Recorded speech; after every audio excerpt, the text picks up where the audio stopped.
treatment of women across the globe is to this day still a hot topic, and even though women progressively earn more space and respect in our society, the statistics show that we unfortunately still have a significant amount of space for improvement. While some people might emphasize the fact that women are co-responsible for their own safety, we can't undermine the importance of men being physically stronger and women standing little to no chance against men if they find themselves being physically or sexually assaulted. But why is the topic still current in an otherwise contemporary world, and why do men commit significantly more violence than women? Aren't we, as civilized human beings, completely insane for making it possible to arrive to work in a self-driving car before making it safe to walk home alone after dark as a woman? In the novel Tell the Women We're Going by Raymond Carter, we're presented with a male character named Jerry, who due to an unsatisfactory relationship situation resorts to violent behavior against two innocent women. He kissed him with a rock, he kissed him with a rock, he kissed him with a rock. It maybe sounds like a slight overreaction on his part, but... No, there is no but, it is an overreaction. But in the novel, the story revolves around the fact that Jerry drops out of college, settles down with his wife, and builds a family at a very young age. By leaving his youth and freedom behind and entering adulthood way too early, he slowly builds up frustrations and a desire to reclaim his freedom, which he can't due to his many responsibilities. One day he approaches two young women on the road during a car ride with his friend Bill. He tells Bill, "I could use some of that," which indicates that he also carries a certain amount of sexual frustration or lust, as the Bible would say. The two women show no interest in Jerry, and the rejection triggers his violent behavior. And this leads me to the point. He is frustrated. He is a man. He is unhappy.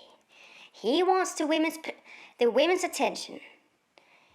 The rejection he faces from the women that made his panties salivate pops his emotional pimple and forces the thick, infected frustration pus out of his open pimple wound after many painful years of being stuck deep inside his hairy male soul container. And what happens? He reacts in a traditional male fashion with violence. 'Cause nothing calms you down like a nice slow afternoon. The sun setting on the horizon, Slayer on the radio, wind in the hair, rock in the hand, murdering a little here and there. That's what I call an afternoon. The Guardian released an article in November 21 concerning the rise in rape offences recorded in England and Wales after the coronavirus lockdown.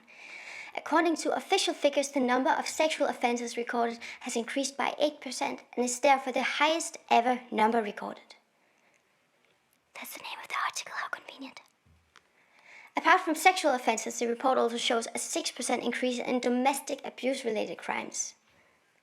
Nick Stripe, the head of crime statistics at the ONS, states, the rise could be due to an increase in victims reporting as lockdowns eased, an increase in the number of victims, or to an increase in victims' willingness to report incidents, potentially as a result of high-profile cases and campaigns in recent times.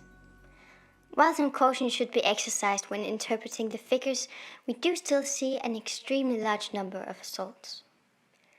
In Raymond Carter's novel, we see that men have the propensity to express their emotions more physically and directly, contra women who regarding violence resort to a less obvious approach, through manipulation, devaluation, and simply draining their victims emotionally until they only exist as a shadow of the former self. If mental abuse showed as bruises, men's skin would probably be blue as often as the feelings, The article makes it clear that women do fall victim to a high number of assaults, but from the novel Tell the Women We're Going, we're also presented with a perspective that we often neglect. It is less socially acceptable for a man to have emotions, and there is maybe a tendency amongst men to sweep their feelings under the rug until they one day explode and kill someone with a rock. So maybe they too are victims.